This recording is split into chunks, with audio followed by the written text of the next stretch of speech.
সবাইকে শুভেচ্ছা জানাচ্ছি। আজকে বাংলাদেশ দোয়েল একাডেমি এই ছোট্ট মিলনায়তনে আমরা এথেন্সবাসী বিশিষ্ট কয়েকজনকে সাথে পেয়েছি। আমাদের এই দোয়েল একাডেমির আজকে বার্ষিক পরীক্ষা ছিল, সেই পরীক্ষাতে ওনারা পরিদর্শক হিসেবে এসেছেন। তাদেরকে আমরা স্বাগত জানাই এবং আমাদেরকে উৎসাহ দেওয়ার জন্য ধন্যবাদ জানাই।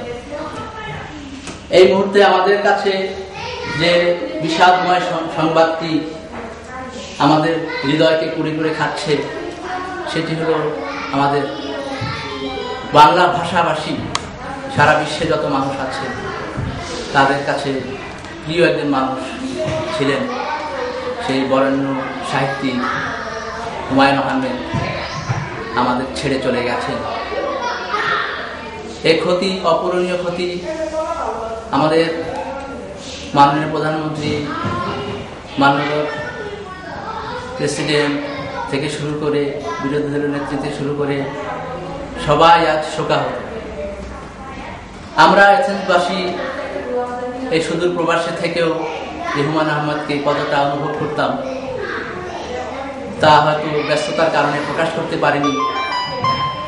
আজকে আমরা তার সংক্ষিপ্ত হলেও তার স্মৃতির উদ্দেশ্যে দুই একটি কথা শুনবো আমাদের বিশিষ্ট অতিথিদের কাছ থেকে। আমরা এথেন্স প্রবাসী বাঙালিরা হুমায়ুন আহমেদকে কতটা অনুভব করি তার কিছু কথা আমরা আজকে তুলে ধরছি। আমাদের এই সংক্ষিপ্ত আয়োজনে উপস্থিত আছেন বাংলাদেশ কমিউনিটি সম্মানিত সভাপতি জনাব মিজানুর রহমান। আমরা এখন ওনার কাছ থেকে হুমায়ুন আহমেদ সম্বন্ধে দুটো কথা শুনব।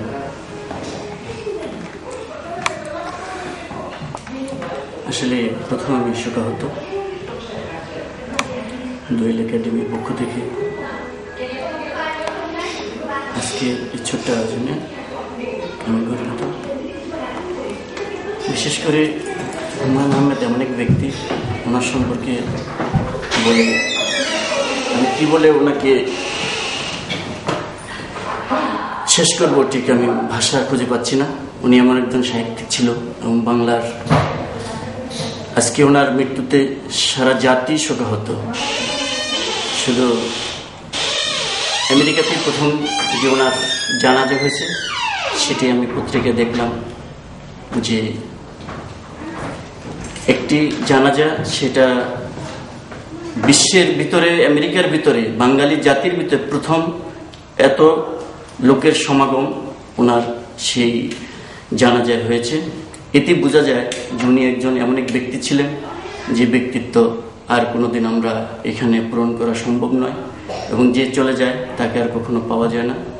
পরিশেষে ওনার ব্যক্তিগত, ওনার ফ্যামিলি যারাই আছেন তাদেরকে শোকাহত পরিবার হিসাবে আমরা তাদেরকে তার হুমায়ুন আহমেদ রুহের মাগফিরাত কামনা করে আমি শেষ করছি। ধন্যবাদ। এবারে আমাদের মাঝে উপস্থিত আছেন আমাদের এথেন্স প্রবাসী বাঙালিদের প্রিয় ব্যক্তিত্ব, বিশিষ্ট ব্যবসায়ী, ভয়েস বাংলা স্বত্বাধিকারী জনাব শাহিন ইসলাম তালুকদার। ওনার কাছ থেকে আমরা তার সাহিত্যকর্ম সম্বন্ধে কিছু শুনতে। আমি অভিহিত যে দোয়েল একাডেমি আজকে তাদের এই বার্ষিক পরীক্ষার ভাইবার যে আয়োজন করেছেন সেখানে আমাকে আমন্ত্রণ করার জন্য এবং পরিদর্শন করার জন্য দোয়েল একাডেমিকে অনেক ধন্যবাদ এবং তাদেরকে আমি জানাই শুভেচ্ছা যেন তারা এই দোয়েল একাডেমি ধরে রাখতে পারেন হাতের বুকে। এটাই আমার কাজ।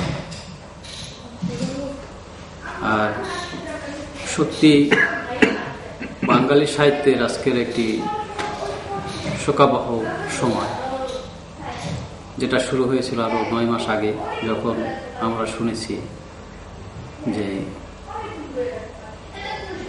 বিশিষ্ট সাহিত্যিক লেখক জনাব হুমায়ুন আহমেদের ক্যান্সার ধরা পড়েন। ব্যক্তিগতভাবে আমি তার একজন অতি প্রিয় আমার লেখক ছিলেন। আমার লাস্ট 89-এর বইমেলায় আমি লাস্ট তার নিজের হাতের অটোগ্রাফ সহ আমি 4টা বই কিনেছি আমার মনে পড়ে। এটাই ছিল তার সাথে আমার সাক্ষাৎ, এবং তারপরেই তো আমি দেশ ছাড়ি। আর হুমায়ুন আহমেদের কথা বলতে হলে আমার একটু পিছনে দিয়ে বলতে হয়, কারণ আমার মনে আছে আমি নিজের পকেটের পয়সা দিয়ে আমি যখন বই কিনেছি তখন হুমায়ুন আহমেদের একটা বই কিনেছি 5 টাকা দিয়ে, নন্দিত নরকে। আমার স্পষ্ট মনে আছে আমার নিজের পকেটের পয়সা দিয়ে 5 টাকা দিয়ে নন্দিত নরকে বইটা আমি কিনে আমি পড়েছি। সেই থেকেই আমার একটা অন্যরকম ছিল যে আমি 50 টাকা হলেও মাসে একটা বই বের হলে আমি কিনতাম। এবং অ্যাথেন্সের এই প্রবাসী এসেও যখন এত ব্যস্ততার মাঝেও ওই একটা লেখকের বই পড়তাম। একসময় আমার খুব শখ ছিল বই পড়া, বিশেষ করে শরৎচন্দ্রের। এসএসসি পড়ার পরে আমরা যখন একটা সময় পাইছি ওই সময়টা বই পড়তাম। সেই সময় জানতাম যে শরৎচন্দ্র হচ্ছে বাঙালির লেখকের ভিতরে একজন জনপ্রিয় লেখক। এই 20 শতাব্দীতে সেটা এই হুমায়ুন আহমেদ চেঞ্জ করে দিয়েছেন যে না, হুমায়ুন আহমেদ হয়েছে শরৎচন্দ্রের চাইতে জনপ্রিয় একজন সাহিত্যিক। সে শুধু সাহিত্যিকই নয়, তার লেখার আমার পছন্দ এবং তার লেখার যে আমি কি জন্য আমি ভালোবাসি, তার লেখার ভিতরে যে যুক্তিক ছিল। সাহিত্য একটা জিনিস যার ভিতরে সে যুক্তি এনে দেয় তাহলে কিন্তু এটা আরো বেশি উপভোগ্য হয়, সেটা ছিল তার ভিতরে। এবং সে একেবারে সাহিত্যকে কিন্তু সায়েন্স ফিকশনে নিয়ে গেছে। এই সায়েন্স ফিকশনটা আমাকে বেশি আরো আকৃষ্ট করে। আপনারা হয়তো জানেন যে এই একজন লেখক যে সাধারণ লেখক নয়, সে ছিল একজন অধ্যাপক। ঢাকা ইউনিভার্সিটির রসায়ন বিভাগে কোয়ান্টাম মেকানিক্স পড়াতো। কোয়ান্টাম মেকানিক্স যে জটিল একটা সাবজেক্ট ছিল, সেটা সে সাধারণভাবে পড়াতো। এবং সেই থেকে সে একজন সাহিত্যিক হয়েছে এবং সর্বজনপ্রিয় হয়েছে। এর চাইতে এই উপমহাদেশে আমার মনে হয় এর মতো আর লেখক এবং একজন ব্যক্তিত্ব আর হবে কিনা আমি জানি না। যদি আমি সুনীল গঙ্গোপাধ্যায়ের কথা বলতে হয়, সে কিন্তু স্বীকার করছে যে উপমহাদেশে তার মতো একজন ব্যক্তিত্ব, যে বিশেষ করে এই মডার্ন যুগে যারা নতুন প্রজন্ম, যারা বই পড়া থেকে সরে যাচ্ছিল, তাদেরকে এই বই পড়ায় নিয়ে আসছেন। আমি আশা করি তার রুহের মাগফিরাত, তাকে আল্লাহ বেহেশত নসিব করুন। আমরা যুগে যুগে তার কথা স্মরণ করব এবং তার যেসব বই আছে এগুলো আমরা বারবার পড়লেও মনে হয় আমাদের এইটা শেষ হবে না। ধন্যবাদ সবাইকে। আসলে হুমায়ুন আহমেদ যেমন লেখক হিসাবে এবং ব্যক্তি হিসাবে অসাধারণ মানুষ ছিলেন, তেমনি তার প্রভাব ছিল আমাদের তরুণ সমাজের উপরে, যে পাঠক হিসাবে তরুণ সমাজকে গড়ে তোলা। এ কাজটি উনি করে গেছেন। আজকে অনেক জ্ঞানীগুণী ব্যক্তি এটা স্বীকার করছেন, যদিও তার জীবিত অবস্থায় অনেকেই তার লেখার বিভিন্ন স্টাইল নিয়ে সমালোচনা করেছেন, তবু এটা এক বাক্যে সবাই স্বীকার করেন যে বিশাল একটি পাঠক গোষ্ঠী উনি তৈরি করে গেছেন। এবং আমাদের প্রকাশনা শিল্প, যেটা আজকে একটা বিশাল অঙ্কের পরিমাণে, টাকার পরিমাণে যে বিশাল পর্যায়ে পৌঁছে গেছে, তার মূল অবদান আমাদের হুমায়ুন আহমেদের ছিল। যাই হোক, আমরা আমাদের মাঝে আর একজনকে পেয়েছি, জনাব আনোয়ার হোসেন, স্থানীয় বিএনপির সভাপতি এবং বিশিষ্ট ব্যবসায়ী নয়ন স্টোরের স্বত্বাধিকারী জনাব আনোয়ার হোসেনের তার শৈশব কৈশোরে যে হুমায়ুন আহমেদকে পেয়েছেন তার কিছু চিত্র তুলে তুলে ধরবেন। ধন্যবাদ। আজকের এই ছোট্ট পরিসরের আয়োজনের দোয়েল একাডেমিকে, আজকের দ্বিতীয় বার্ষিক পরীক্ষার যেই আয়োজন সমাপ্ত আজকে করছে বোধহয়। যাই হোক, আজকে হুমায়ুন আহমেদকে নিয়ে যে কথা, যে আলোচনা, আসলে হুমায়ুন আহমেদ তিনি তো মরেও বেঁচে আছেন আমাদের মধ্যে।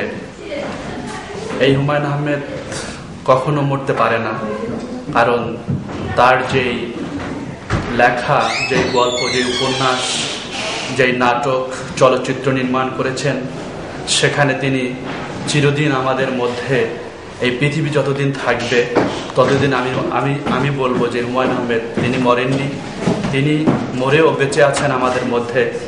আজকের যেই নির্মাণ যিনি করে গেছেন, যেই স্মৃতি যিনি রেখে গেছেন, সেই স্মৃতির মধ্যে থেকে আমরা তাকে যুগে যুগে স্মরণ করব। এবং এই ক্ষতি আমাদের অপূরণ, এই ক্ষতি কখনো পূরণ হয় না, কারণ মৃত্যুর পর কখনো ফিরে আসে না, এবং মৃত্যু আমাদের প্রত্যেকটা ব্যক্তিকে মরতে হবে, এবং মরণ আমরা অনিবার্য, এটার কোনো রোধ করার কোনো ক্ষমতা নেই। আল্লাহ যখন ডাক দেবেন তখন আমাদের চলে যেতে হবে নির্দিষ্ট সময়ের মধ্যে। আমরা এই পৃথিবীতে এসেছি, এই নির্দিষ্ট সময়ের কে অতিক্রম করেই আমাদের এই পৃথিবীর মায়া ত্যাগ করে চলে যেতে হবে স্থায়ী বাসস্থানে।